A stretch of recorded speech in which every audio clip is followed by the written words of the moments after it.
Hello and welcome to a special presentation from In the Money Media and our friends at Contest Jockey, contestjockey.com. Exciting and fun new way to play the horses. PTF and JK here to host you through what promises to be an exciting afternoon of racing, as well as a betting competition. Different rules than any horse race betting contest you've seen, unless you've watched our World Horseplayer Tour show. Also on YouTube, we've got one horse to win. In each race, our players have to pick escalating minimum bets throughout, like blinds in a poker tournament. You can go all in at any time. Promises to be a lot of drama. JK, what is it you like about this format? Well, I love the fact that it induces action, right? You have to play. You can't just sit around. It challenges a horse player to try to formulate some sort of opinion, some sort of positive EV play throughout the contest. But then at any point, when you really love something, you can push all in to really try to express that opinion. So I like the fact that it's escalating blinds, keeps the action going, but still allows you the freedom to be aggressive whenever you want.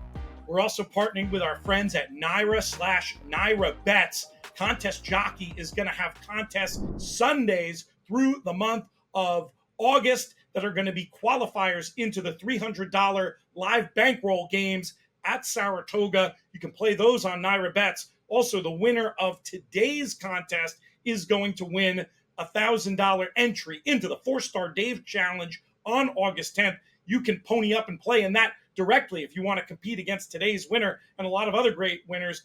Lots of exciting prizes in that, including one that I know you're into, JK, Breeders' Cup Betting Challenge, going to be on the line, a contest you've had some success in. Obviously, as a NYRA employee, more or less, or guy who's on NYRA TV, you can't play, but I know you love these NYRA Bets contests. Oh, absolutely. I love them. I'd love nothing better than hitting a nice bet and then seeing your name on top of a leaderboard. It's a great combination. You'll see on your screen the 8 players competing for that big prize in today's Contest Jockey contest. Let's meet a few of them right away. Marshall, you've had an incredible amount of success in handicapping contests of all different formats at the very highest levels. However, I know you've played on Contest Jockey a whole bunch of times and have yet to be in the winner's circle in a Contest Jockey event. Is today going to be the day you finally get over that hump? Well, I hope so. The prizes are big today, but we have played, I'm sitting here with Mike, the designer and founder of Contest Jockey, and we've been playing private weekend games, usually between 8 and 12 of us. How many times have we played? Maybe 30 times? And I've not won. And I've got, the first time I played, I got to the lead, got past, and the rest of the times it looked, we've had a lot of first-time winners. I'm pretty much the only one that hasn't won. So I'd love to get off the duck against, against this prestigious field, because against the bums I play with, including you, Pete, I can't get it done. Justin, the last time we did one of these video handicapping horse racing competitions, you were the young up-and-comer. Now you're a handicapping champion. Do you consider yourself the favorite today? I thought about that, actually, looking through some of the names, a couple of the people I don't know. I wouldn't say favorite in terms of someone maybe plus 150 in this contest, but I would think I am a very close second or third for sure. One of our players today goes by many names. His given name is Anthony Robb. When I met him, he was calling himself Tony Gold, but around the track, he's mostly just known as Hurricane Anthony. Anthony, one of the things you're known for, the Hurricane nickname, I assume, comes from the raucous displays of emotion, win or lose, that we see from you from time to time. You think we're going to be seeing any of those today? I'll be cheering. I got something I'm going to cheer for pretty big today at a price. So, we'll see. You've got a plan for how you're going to attack this contest? I actually did come up with a plan today, and I'm going to stick to it. It's first race, and I scared my cats away already, so that's a good sign. Nobody had the 14-1 to start, so. Marshall, why did you decide to put your tournament life on the line here so early in the contest with Military Road? I feel extremely confident in Military Road. He should be loose on the lead. This is a racetrack that all weekend has been playing towards speed, and he's bred to run forever. Quality road, AP Indy mare.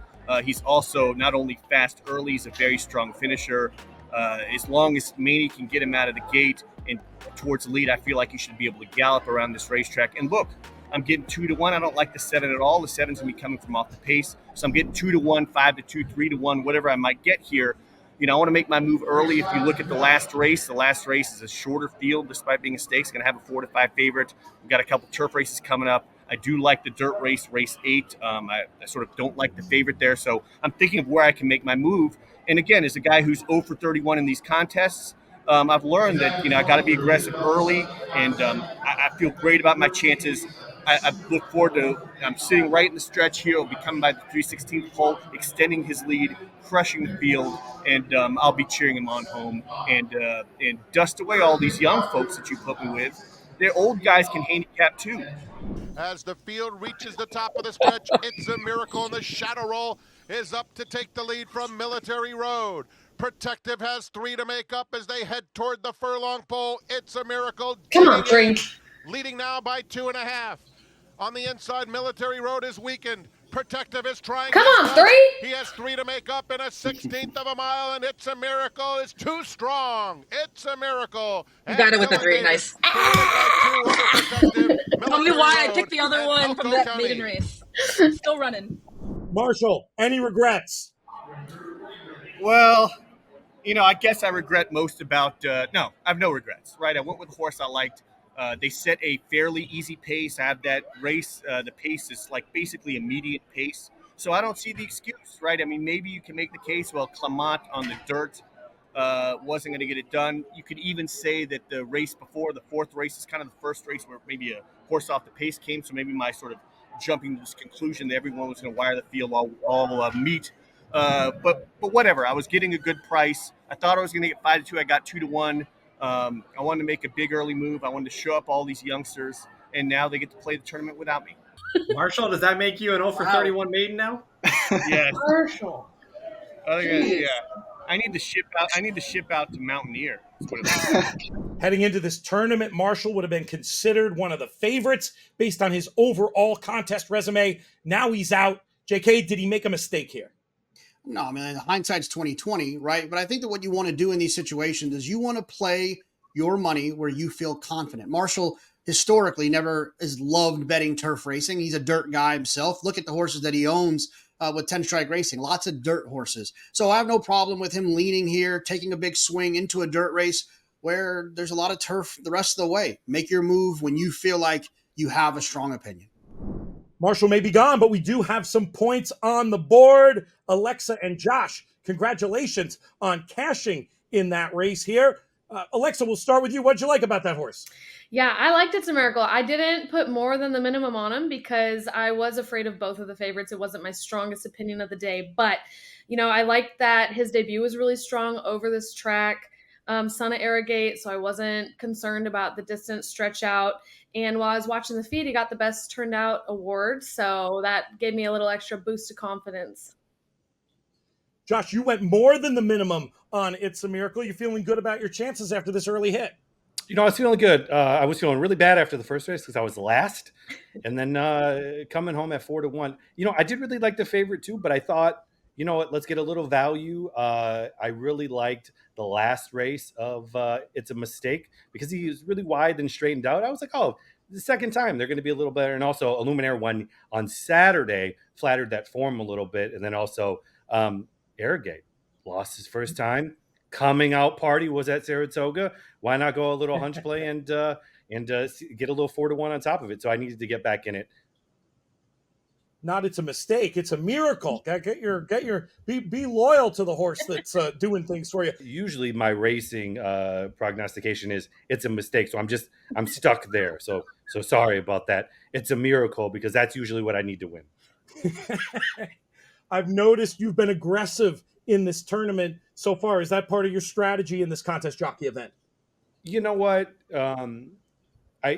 Every race is the same. It's weighed the same. And I've heard you and JK talk a lot about it on your waves. If you like something, you hammer it like Marshall did. He liked something. If he would have won, the game's probably over. So you have an opinion, hammer it and go after it. On screen, you'll see the updated leaderboard.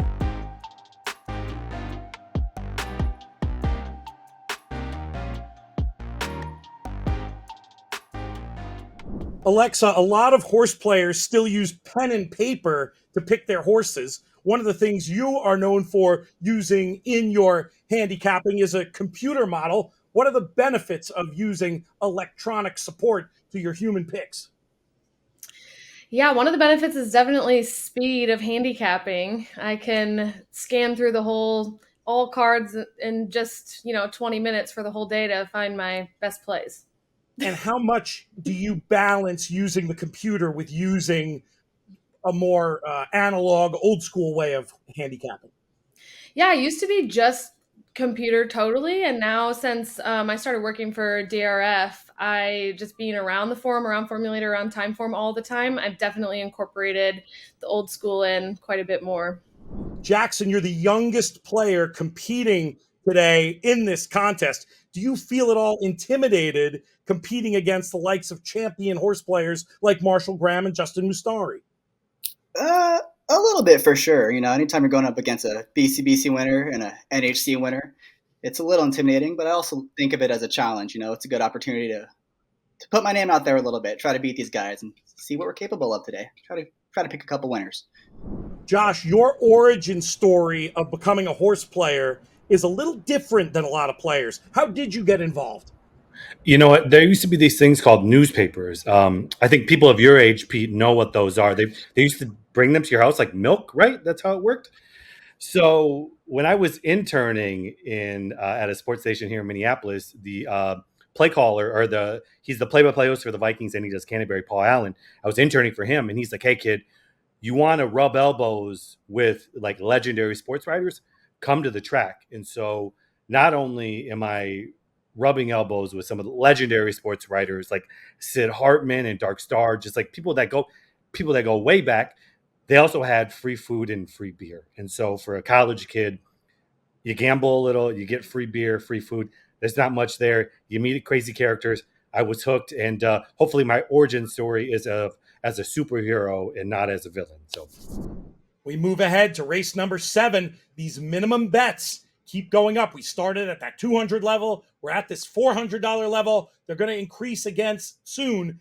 JK, what effect do these escalating minimum bids, these blinds, as we like to call them in this contest jockey format, what effect do they have on the action? Well, I love the fact that they're going to kind of make people play, but they're also going to start, if you're not hitting, to start to whittle away at that bankroll. I think it can induce people to get a little bit more aggressive as they see their bankroll be pulled away by races they might not be that confident in. When they find something they like, now they're going to start to get a lot more aggressive. Jackson, you're putting your tournament life on the line here. Give me the logic.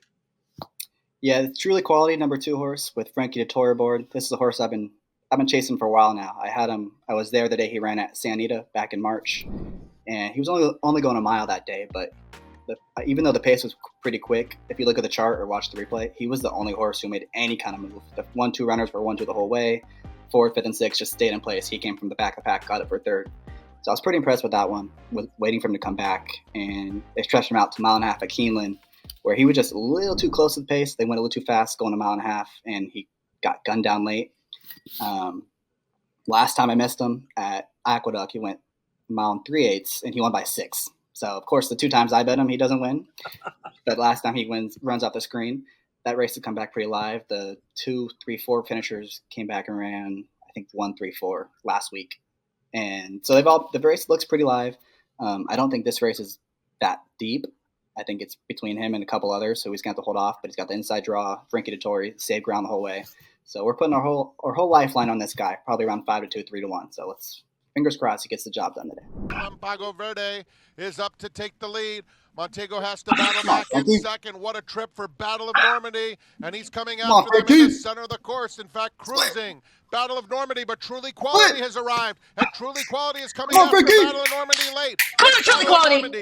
Truly Quality on the inside. Battle of Normandy prevails. Truly Quality was second. Oh my God. Oh. Minus 3rd, and Lincoln Hawk from last to 4th. Nobody again. We got My absolute nuts. Yeah.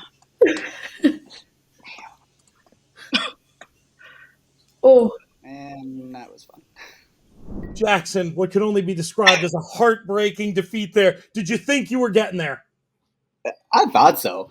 it looked like Pratt was kind of drifting out a lot, and Frankie had some run in between. And the whole stretch, I thought he was going to keep coming, but he looked like he just ran out of gas. The Pratt horse got the jump on him, and we lost by half a length, and it was heartbreaking, man. It was heartbreaking. So the oldest player in the tournament went out first. The youngest player goes out second. The winner will be somebody from in the middle. Looks like that's going to be the case, yeah, unfortunately for me. On screen, you'll see the updated leaderboard.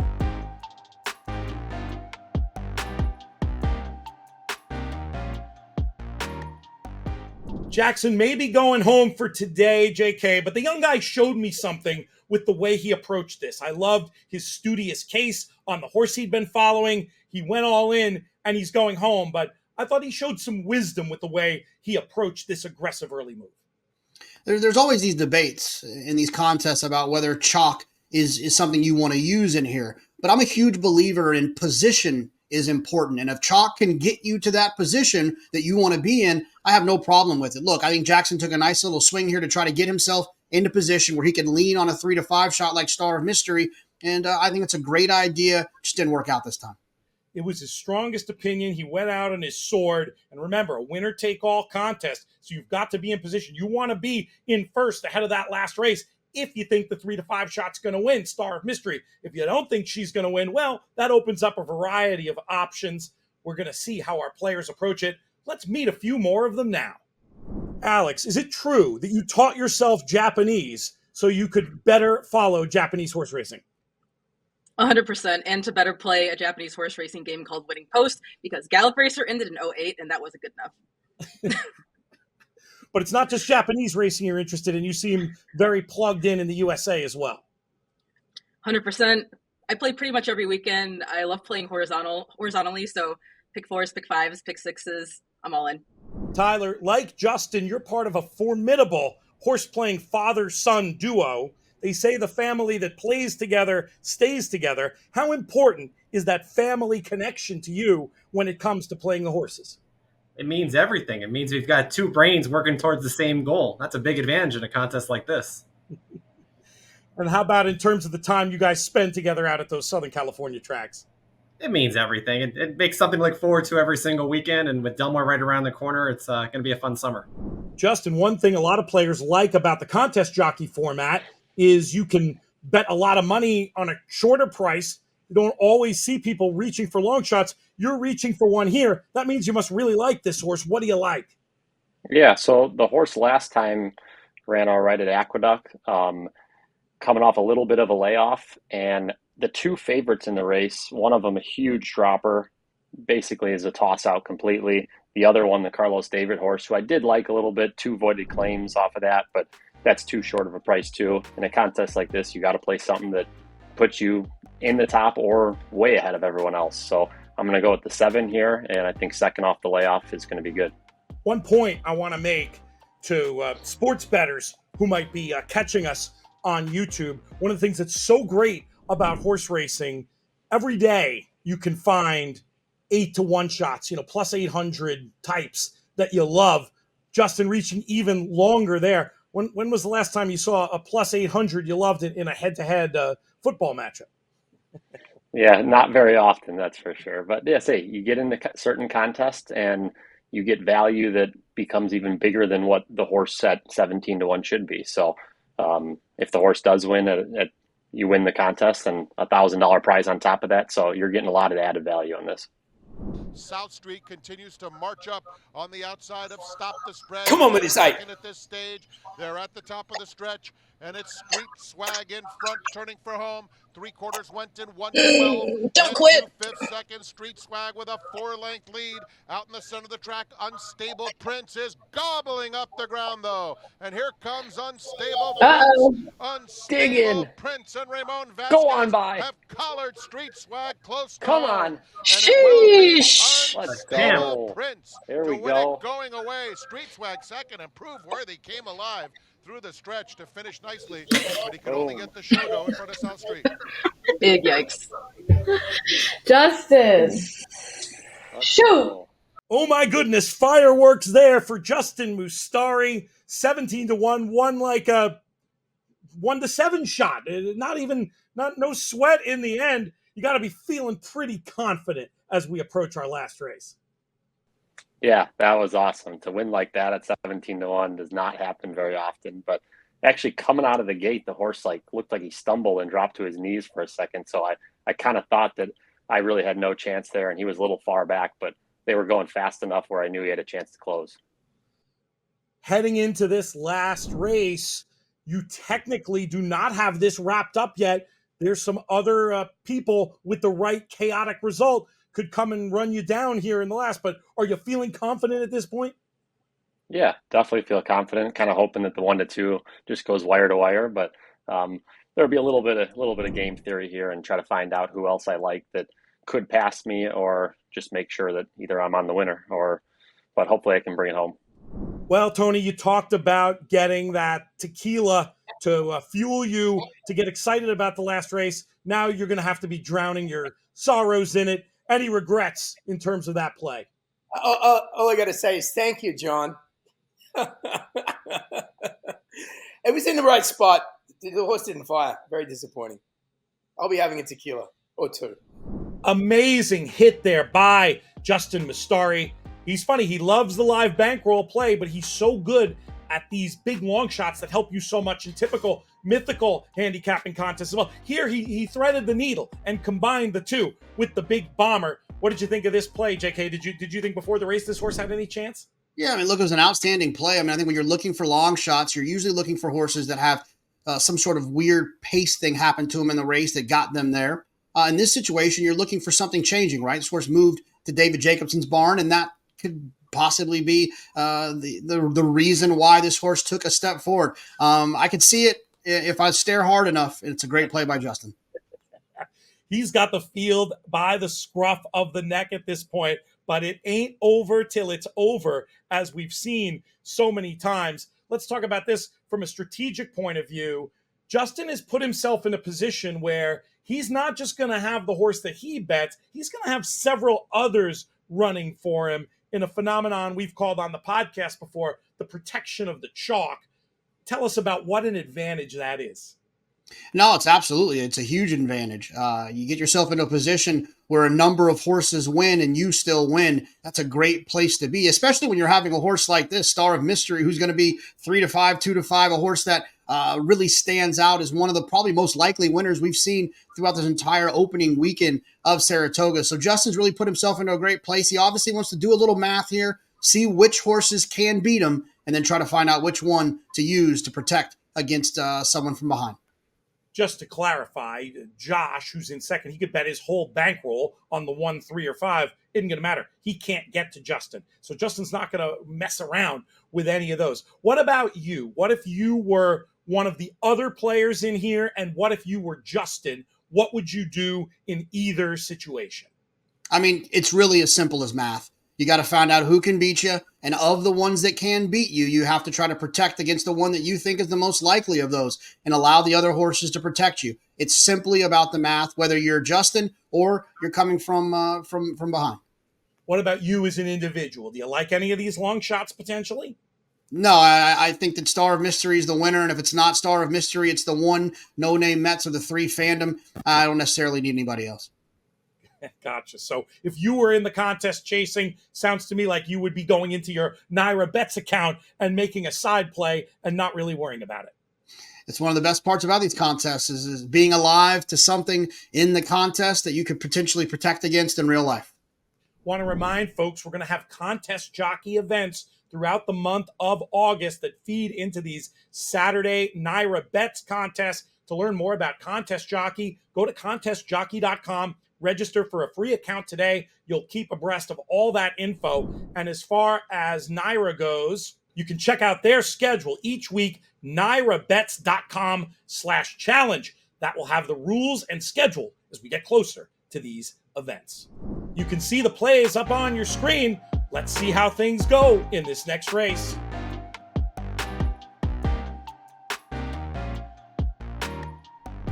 And Fandom No Name Mets has there's 2. And here comes Star of Mystery, unleashed and blowing on by.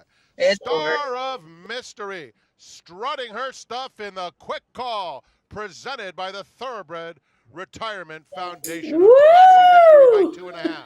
Mansa Musa second, Phantom third. Thrilling Congrats, man. Thanks. Congratulations, Justin. That was a nice performance by Star of Mystery and a nice performance by Justin Mustari. You have had so many different accolades already in your horse playing career. You've now won the first televised, or not the first, we'll say one of the first televised contest jockey events. You got to be feeling pretty good about yourself. Yeah, it was nice to see the 3-5 win and end it that way. But yeah, this contest was a lot of fun. It gave you a little opportunity to bet more if you had some stronger opinions, and instead of just playing just win in place, you only got to bet to win. But it was cool to be able to bet higher and go all in. Marshall went all in the second race, so there's a little more strategy involved. If we send you a little trophy, where will you put it next to your Eclipse Award as champion horse player? Just a little bit out in front? Yeah, it will be right next to my Eclipse Award. I have a little area here with my Eclipse Award and my ring and my trophy from the NHC as well. So that's right where it'll go. Well, JK, Justin Mustari gets it done again. We first heard of him years ago in our World Horseplayers Tour contest. Kind of appropriate that he wins this contest jockey event. And oh, by the way, in between, he got himself an Eclipse Award and a bunch more money in contest too. How impressed are you with this young guy? Oh, absolutely. I mean, he learned from a pretty good one in his own right, and his father, Frank. But I'll tell you this. It's not a coincidence that you see similar names on the tops of these leaderboards. It takes a certain type of player with a certain type of strategy and being great horse players and great bettors to be able to take advantage of these opportunities. And Justin's just another one of those guys that doesn't miss a great opportunity. We want you to get involved with Contest Jockey. ContestJockey.com is the URL. And let us know what you think. We'd love your constructive feedback in the comments. Who were you rooting for? Did you see anybody make any mistakes? Whatever comments you want to make down in there, let's get the conversation going. For JK, I'm Peter Thomas Fornatal. Thanks so much to Mike Novak for coming up with this ContestJockey.com concept. We'll also thank Donnie Nelson and our partners over at NYRA. Remember, check out NYRABets.com/challenge to see all about their contests coming up in the future. Till the next time, may you win all your photos.